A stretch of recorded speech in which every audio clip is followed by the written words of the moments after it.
എല്ലാവർക്കും നമസ്കാരം. വളരെ എളുപ്പത്തിൽ നമുക്ക് എങ്ങനെ വീട്ടിൽ പച്ചക്കറി കൃഷി ചെയ്യാമെന്ന് ഒത്തിരി വീഡിയോ നമ്മൾ അപ്ലോഡ് ചെയ്തിട്ടുണ്ട്. അപ്പോൾ അതിൽ ഒരുപാട് പേർക്ക് ഉപകാരപ്രദമായി എന്ന് പറഞ്ഞിട്ട് ഒത്തിരി പേര് വിളിക്കും, കമൻറ്റ് ചെയ്തിട്ടുണ്ട്. എല്ലാവർക്കും താങ്ക്സ്. മാത്രമല്ല നമ്മൾ എല്ലാതരം പച്ചക്കറി വിത്തുകളും അയച്ചുകൊണ്ടിരിക്കുകയാണ്. അപ്പോൾ അതും അതേ ഒരുപാട് പേർക്ക് കിട്ടിയെന്ന് പറഞ്ഞിട്ട് വിളിക്കുന്നുണ്ട്, അതുപോലെ കമൻറ്റ് ചെയ്യുന്നുണ്ട്.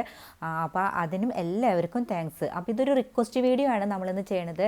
അതായത് നമ്മൾ കടയിൽ നിന്ന് വാങ്ങുന്ന മല്ലി വെച്ചിട്ട് എങ്ങനെ നമുക്ക് വീട്ടിൽ പെട്ടെന്ന് തന്നെ മല്ലിച്ചെടി വളർത്തിയെടുക്കാം എന്നുള്ളൊരു റിക്വസ്റ്റ് വീഡിയോ ആയിട്ടാണ് ഞാനിന്ന് വന്നിരിക്കുന്നത്. അപ്പോൾ നമ്മളിങ്ങനെ മല്ലിച്ചെടി വാങ്ങണ സമയത്തുണ്ടല്ലോ, എന്താ ചെയ്യാന്ന് വെച്ചാൽ അത് കട്ട് ചെയ്തിട്ട് അതിൻ്റെ അടിവശം, ആ മണ്ണ് വേരൊക്കെയുള്ള ഭാഗം നമ്മൾ മാറ്റിയിട്ട് ഇത് കഴുകി സൂക്ഷിക്കുകയാണല്ലോ പതിവ്.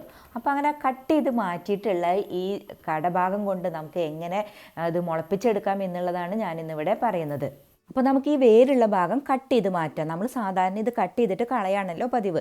പക്ഷെ അതിന് പകരം നമുക്കിത് സിമ്പിളായിട്ട് മുളപ്പിച്ചെടുക്കാനായിട്ട് സാധിക്കും. അപ്പോൾ ഇതിൽ കണ്ടല്ലോ, നമ്മളിത് കട്ട് ചെയ്ത് മാറ്റി കഴിഞ്ഞു. ഇനി ഇത് ഓരോന്നെടുത്തിട്ട് നമ്മൾ മണ്ണിൽ നടുകയാണ് ചെയ്യണത്. അതിന് ശേഷം അത് നന്നായിട്ട് കിളിർത്ത് വരും. ഞാൻ അങ്ങനെ മുന്നേ ചെയ്തിട്ട് ഇലയൊക്കെ വിരിഞ്ഞിട്ടുള്ളത് നിങ്ങൾക്ക് കാണിച്ചു തരാം. അപ്പോൾ അത് കൊണ്ട് നിങ്ങൾക്കത് മനസ്സിലാക്കാനായിട്ട് സാധിക്കും. നമ്മളിതിന് മുന്നേ കട്ട് ചെയ്ത് വെച്ചിട്ടുള്ള ഇലകളുണ്ടല്ലോ, അത് നമുക്ക് എങ്ങനെ വൃത്തിയായി കഴുകി ഒരു 1-2 മാസത്തോളം നമുക്ക് കേടുകൂടാതെ ഇരിക്കും എന്നുള്ളത് നമ്മൾ കാണിക്കുന്നുണ്ട്. അപ്പോൾ ആദ്യം നമ്മൾക്കിത് നടാം, അതിന് ശേഷം നമുക്കത് കാണിക്കാം. അതിനായിട്ട് ഞാനിവിടെ മണ്ണൊക്കെ കുത്തി ഇളക്കി കറക്റ്റായിട്ടുണ്ട്. ഒരിക്കലും വെള്ളം കെട്ടി നിൽക്കണ സ്ഥലമാവരുത് കേട്ടോ, അതൊന്ന് പ്രത്യേകം ശ്രദ്ധിക്കണം. അതുപോലെ തന്നെ ഒരുപാട് വെള്ളം ഒഴിച്ച് കൊടുക്കരുത്. ദിവസത്തിൽ ഒരു പ്രാവശ്യം ജസ്റ്റ് ഒന്ന് വെള്ളം തെളിച്ച് കൊടുത്താൽ മതി. മുന്നേ ഞാൻ പറഞ്ഞിരുന്നു, ഒരു കയ്യിൽ ഫോൺ വെച്ചിട്ടാണ് ഇങ്ങനെ ചെയ്യണത്. അപ്പോൾ അതിൻ്റെ ചെറിയ ബുദ്ധിമുട്ടും കാര്യങ്ങളൊക്കെ ഉണ്ട്, അതെല്ലാവരും ദയവായി ക്ഷമിക്കണം. അപ്പോൾ നമ്മളിങ്ങനെ മണ്ണെടുത്തതിലേക്ക് നമ്മൾ ചെറിയൊരു കുഴികളൊക്കെ ഉണ്ടാക്കിയിട്ട് അതിലേക്ക് ഈ കട്ട് ചെയ്ത് വെച്ചിട്ടുള്ള ഈ മല്ലിത്തണ്ട് വെച്ചിട്ട് നമ്മൾ മണ്ണിട്ട് മൂടുകയാണ് ചെയ്യണത്. പിന്നെ നമ്മുടെ ഒരു സബ്സ്ക്രൈബർ ഉണ്ടല്ലോ, നമ്മളോട് കമൻറ്റ് ചെയ്തിരുന്നു, അവർ എന്താ പറയുക, പുതിന നട്ടിരുന്ന സമയത്ത് അത് ഉണങ്ങിപ്പോയി എന്നുള്ളത്. അതായത് ഇതേപോലെ നമ്മൾ എന്തെങ്കിലും പറിച്ച് നടന്ന സമയത്ത് നല്ല സൂര്യപ്രകാശം ഉണ്ടെങ്കിൽ വെയിൽ കൊണ്ടിട്ട് അതൊക്കെ കരിഞ്ഞു പോകും. സാധാരണ നമ്മൾ വെയിലാറിയ സമയത്താണ് ഇതൊക്കെ നടാനായിട്ട് ശ്രദ്ധിക്കേണ്ടത്. പിന്നെ എന്ത് ചെയ്യണമെന്ന് വെച്ചാൽ, അങ്ങനെ ചെയ്തിട്ട് പിറ്റേ ദിവസം കാലത്തുണ്ടല്ലോ ചെറിയൊരു വെയിലൊക്കെ അടിക്കും. അതിനുശേഷം നല്ല വെയിലൊക്കെ ആവണ സമയത്ത് ഞാൻ എന്താ ചെയ്യാന്ന് വെച്ചാൽ, നമ്മുടെ പഴയ ബക്കറ്റും മറ്റൊക്കെ ഉണ്ടല്ലോ, അതെടുത്തിട്ട് ഒന്ന് കമിഴ്ത്തി മൂടി വയ്ക്കും. അന്നേരം അതിന് ഡയറക്റ്റായിട്ട് വെയിൽ കൊള്ളില്ല. പിന്നെ ഞാൻ ആ വെയിലൊക്കെ പോയ സമയത്ത് അതൊക്കെ എടുത്തു മാറ്റും. അങ്ങനെ 2 ദിവസം അടുപ്പിച്ച് ഇങ്ങനെ ചെയ്യാറുണ്ട്. അങ്ങനെ ചെയ്യണ സമയത്ത് ഇത് വേരൊക്കെ പിടിക്കും, ഇതൊന്നും കരിഞ്ഞു പോവില്ല. നമുക്കത് എല്ലാം അത് നട്ടത് കറക്റ്റായി കിട്ടും. ഇതെൻ്റെ ചെറിയൊരു ടിപ്പാണ് കേട്ടോ, നിങ്ങൾക്ക് അത് ഉപകാരപ്രദമാവുമെന്ന് വിചാരിക്കുന്നു. അപ്പോൾ പറ്റുന്നവരിങ്ങനെയൊക്കെ ഒന്ന് ചെയ്ത് നോക്കണം. അപ്പോൾ എല്ലാ തണ്ടും ഇവിടെ ഇങ്ങനെ നട്ട് കഴിഞ്ഞു. ഞാൻ മുന്നേ ഇവിടെ നട്ടിട്ടുണ്ട്, അത് നിങ്ങൾക്കിതിൽ കണ്ടാൽ മനസ്സിലാകും. അത് പൊടിച്ച് വന്നിട്ടുണ്ട്, ഇലകളൊക്കെ വിരിഞ്ഞിട്ടുണ്ട്. പക്ഷേ ഒരുപാട് ഇലകളൊന്നും വിരിയില്ല കേട്ടോ, ഒരു 3-4 ഇലകളൊക്കെ ആയിട്ട് നമുക്ക് കുറച്ച് നാൾ ഇങ്ങനെ നിൽക്കും. അപ്പോൾ നമുക്ക് ആവശ്യാനുസരണം അതിന് നുള്ളിയെടുക്കാം. ഒത്തിരി ഒന്നും എനിക്ക് അങ്ങനെ തഴച്ചു വളർന്നിട്ടൊന്നും അങ്ങനെ വന്നിട്ടില്ല, എങ്കിലും നമ്മളുടെ ആവശ്യത്തിന് കുറച്ചൊക്കെ നാളങ്ങനെ കിട്ടാറുണ്ട്. അപ്പോൾ നമുക്ക് ഇതിപ്പോൾ ഇങ്ങനെ നമ്മൾ വെറുതെ കളയണ തണ്ടാണല്ലോ, ഇങ്ങനെ വെച്ച് കഴിഞ്ഞാൽ നമുക്ക് കുറേ നാളിങ്ങനെ കിട്ടും. അപ്പോൾ അങ്ങനെ ചെയ്ത് കഴിഞ്ഞാൽ നമുക്ക് ആവശ്യാനുസരണമുള്ള മല്ലിയില കിട്ടുന്നതാണ്. പക്ഷേ ഞാൻ മല്ലി വിത്ത് വെച്ചിട്ട് ഞാൻ കുറേ ട്രൈ ചെയ്തിട്ട് നോക്കിയിരുന്നു, പക്ഷേ എനിക്കത് കറക്റ്റായിട്ട് കിട്ടിയില്ല. അപ്പോൾ നിങ്ങൾ ആരുടെയെങ്കിലും കയ്യിൽ നല്ല മല്ലി വിത്തുണ്ട്, നിങ്ങളിതേപോലെ കൃഷി ചെയ്യണമെങ്കിൽ ദയവായി എനിക്കതൊന്ന് അയച്ചു തരണം. ഒരാഴ്ചയൊക്കെ കഴിഞ്ഞാലുണ്ടല്ലോ ഇതുപോലെ തന്നെ 3-4 ഇലകളൊക്കെ വിരിഞ്ഞിട്ട് നമുക്ക് കിട്ടും. ഞാൻ പുറത്ത് മാത്രമല്ല കേട്ടോ, ഇതുപോലെ കണ്ടു നമ്മുടെ അരി വാങ്ങിക്കുന്ന സഞ്ചിയിൽ ഞാൻ ഇതേപോലെ നട്ടതാണ്. ഇതിൻ്റെ ഇലയൊക്കെ കിളിർത്ത് വന്നിട്ടുണ്ട്. നമ്മൾ കട്ട് ചെയ്യണ സമയത്ത് നമ്മളുടെ ഒറ്റ ഇല പോലും ഉണ്ടാവില്ല. പക്ഷേ ഇതിൽ കണ്ടു ഇലയൊക്കെ പൊടിച്ച് കിളിർത്ത് വന്നിട്ടുണ്ട്. ഇനി ഇത് വലുതായിട്ട് 3-4 തണ്ടുകളൊക്കെ ആയിട്ട് നമുക്ക് വിരിഞ്ഞ് കറക്റ്റായി കിട്ടും. അപ്പോൾ അത് കഴിഞ്ഞ് കഴിഞ്ഞാൽ പിന്നെ അങ്ങനെ ഇലയൊക്കെ നുള്ളി കഴിഞ്ഞാൽ പിന്നെ അതങ്ങനെ ചീഞ്ഞ് പോവാണ് പതിവ്. എങ്കിലും കുറേ നാൾ അങ്ങനെ കിട്ടും. അപ്പോൾ നമ്മുടെ അത്യാവശ്യ ആവശ്യങ്ങൾക്ക്, പിന്നെ നമ്മൾ ഇതിൻ്റെ മുകളിലത്തെ ഇല കട്ട് ചെയ്തിട്ട് കഴുകി എടുത്ത് വെക്കുന്നുണ്ടല്ലോ, അതും നമുക്ക് യൂസ് ചെയ്യാമല്ലോ. അപ്പോൾ ഞാൻ നേരത്തെ പറഞ്ഞല്ലോ നമ്മൾ എങ്ങനെയാണ് ബക്കറ്റ് കൊണ്ട് കവർ ചെയ്യുക എന്നുള്ളത്. അപ്പോൾ നമ്മുടെ അടുത്ത് ഇങ്ങനെ എന്തായാലും പച്ചക്കറി കൃഷി ചെയ്യണവരുടെ അടുത്ത് ഇങ്ങനെ പഴയ ബക്കറ്റും സംഭവങ്ങളൊക്കെ ഉണ്ടാവും. അപ്പോൾ അതൊന്ന് ജസ്റ്റ് ഇതേപോലെ ഒന്ന് കമിഴ്ത്തി വെക്കുക. ഇനി നിങ്ങളുടെ അടുത്ത് ചെറിയ ചെടികളൊക്കെ ആണെന്നുണ്ടെങ്കിൽ ഇത്രയും വലിയ ബക്കറ്റൊന്നും എടുക്കണ്ട, ഇതുപോലെയൊക്കെയുള്ള പഴയ പാത്രങ്ങളൊക്കെ നമ്മുടെ അടുത്തുണ്ടാവും. അതൊന്ന് ജസ്റ്റ് കമിഴ്ത്തി വെച്ചാൽ മതി. ഞാനിത് ഉരുളൻകിഴങ്ങ് മുളപ്പിച്ചിട്ടുള്ളതാണ്. നമ്മുടെ കൃഷി രീതി കണ്ടിട്ട് നമ്മുടെ ഒത്തിരി സബ്സ്ക്രൈബേഴ്സ് ഇപ്പോൾ പുതിയതായിട്ട് കൃഷി ചെയ്യുന്നുണ്ട്. അവർക്ക് ഇതേപോലെ ബുദ്ധിമുട്ടൊന്നും ഉണ്ടാവാതിരിക്കാനാണ് ഞാൻ ഇത്രയും വിശദമായി കാണിക്കുകയും ചെയ്യുന്നത്. അറിയുന്നവർ ദയവായി എന്നോട് ക്ഷമിക്കണം. അടുത്തതായിട്ട് നമ്മൾ മല്ലിയില എങ്ങനെ 3-4 മാസം കേടുകൂടാതെ സൂക്ഷിക്കാം എന്നുള്ളതാണ് കാണിക്കുന്നത്. അപ്പോൾ നമ്മളത് വാങ്ങിച്ചു കൊടുത്തിട്ട് കട്ട് ചെയ്തിട്ടുള്ള മല്ലിയിലയാണ്. അതിൻ്റെ തണ്ട് നമ്മൾ നട്ട് കഴിഞ്ഞു.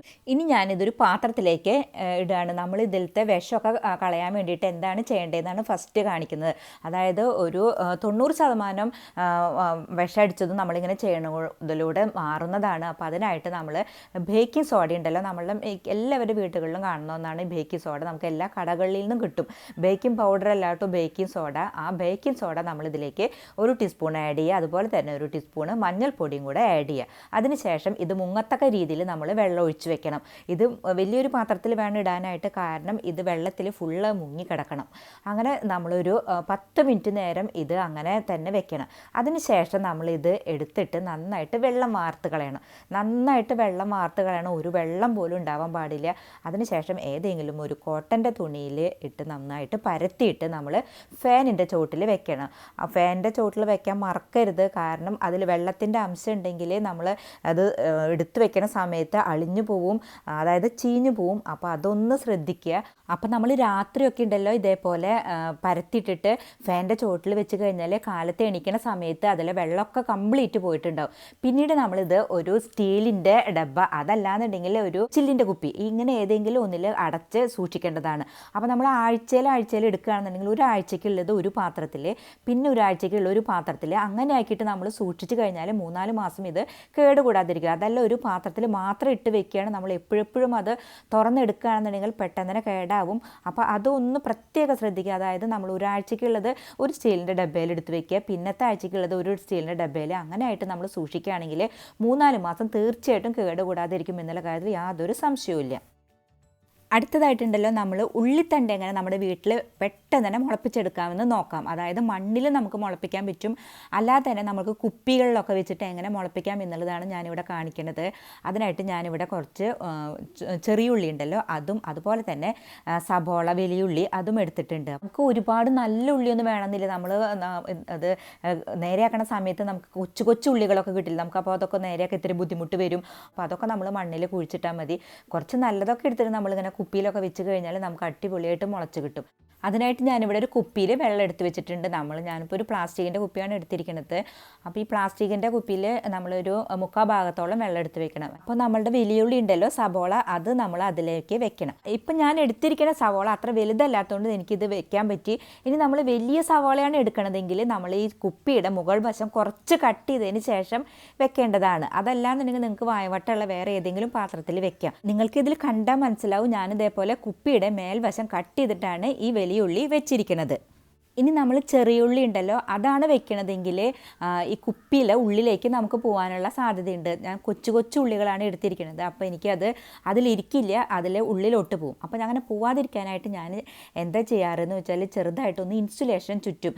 അപ്പോൾ ഇതെൻ്റെ ഒരു ചെറിയൊരു ഐഡിയ ആണ്. നിങ്ങൾക്ക് ഇതിനേക്കാൾ നല്ലതായിട്ട് ചെയ്യാറുണ്ടെങ്കിൽ അറിയാമെന്നുണ്ടെങ്കിൽ തീർച്ചയായിട്ടും എനിക്ക് കമൻറ്റ് ചെയ്യണം. അതുപോലെ തന്നെ അതിൻ്റെ ഫോട്ടോസൊക്കെ ദയവായി അയച്ചു തരണം. ഞാൻ ചെയ്യുന്ന രീതി നിങ്ങൾക്ക് ഇതിൽ കാണിച്ചു തരാം. അതായത് ഇങ്ങനെ കുപ്പികളൊക്കെ എടുത്തിട്ട് അതിൽ ഞാൻ ചെറിയുള്ളി വെക്കും, എന്നിട്ട് അത് വീഴാതിരിക്കാനായിട്ട് ഇൻസുലേഷൻ ചുറ്റും. അങ്ങനെ എല്ലാത്തിലും ഞാൻ അങ്ങനെ ചെയ്ത് വെച്ചിട്ടുണ്ട്. പിന്നെ ബാക്കിയുള്ളതൊക്കെ ഞാൻ മണ്ണിലിടും.